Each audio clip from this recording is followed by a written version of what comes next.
रुक गई। छींक आने वाली थी ना। अगर मैं छींक पड़ती तो आपको मेरे छींकने का स्टाइल पता चल जाता। अच्छा ये नहीं पता चला। पर छींकने के बहुत सारे स्टाइल्स होते हैं, ये तो आप जानते ही हैं। कभी कभार धीरे से आ जाती है ऐसे चू, और कभी आ चू, और फिर इतनी एम्बैरेसमेंट होती है कि आसपास के लोगों को सॉरी सॉरी ऐसे कहना पड़ जाता है ना। पर मुद्दे की बात यह है कि जब छींक आए तो उसे रोका ना जाए। अब आप कहेंगे क्यों?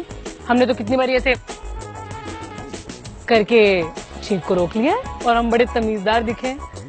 पर अगर आपने ऐसा किया है और आप आज भी जिंदा हैं, तो मैं कहना चाहूंगी कि आप भाग्यवान हैं, क्योंकि ऐसा करना आपके लिए कितना खतरनाक हो सकता है कि आप खुद भी नहीं जानते होंगे।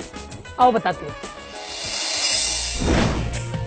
छींक आने पर आपके शरीर के अंदर की हवा की रफ्तार पता है कितनी होती है? 100 मील प्रति घंटा, और कई बार इससे भी ज्यादा होती है।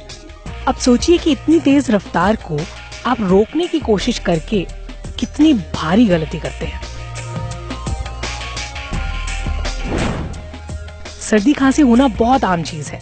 मौसम बदला नहीं कि नाक पनीली महसूस होने लगती है, फिर छींकते छींकते जान आफत में आ जाती है।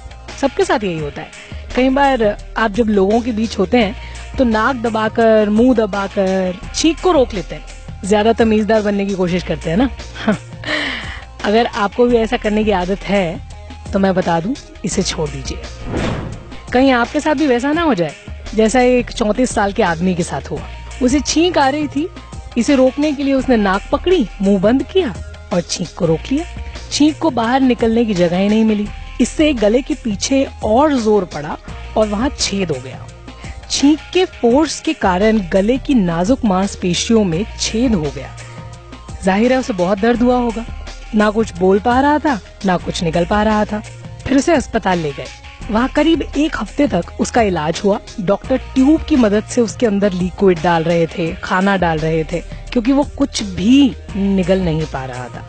मरीज की जांच से पता चला कि छींक रोकने के कारण उसके गले का पिछला हिस्सा, जिसे डॉक्टर फेरिंग्स कहते हैं, वो टूट गया था। डॉक्टरों के मुताबिक छींक के समय हमारी सांस की नली और सीने में हवा का बहुत तेज दबाव होता है। फिर जब कोई नाक और मुंह बंद करके छींक रोकने की कोशिश करता है तो एकाएक प्रेशर और ज्यादा बढ़ जाता है।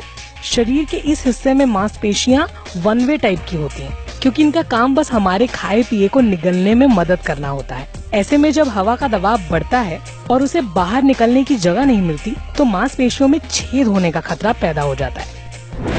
तो नाक के छेद को ढककर और मुंह बंद कर छींक रोकने की कोशिश नहीं करनी चाहिए।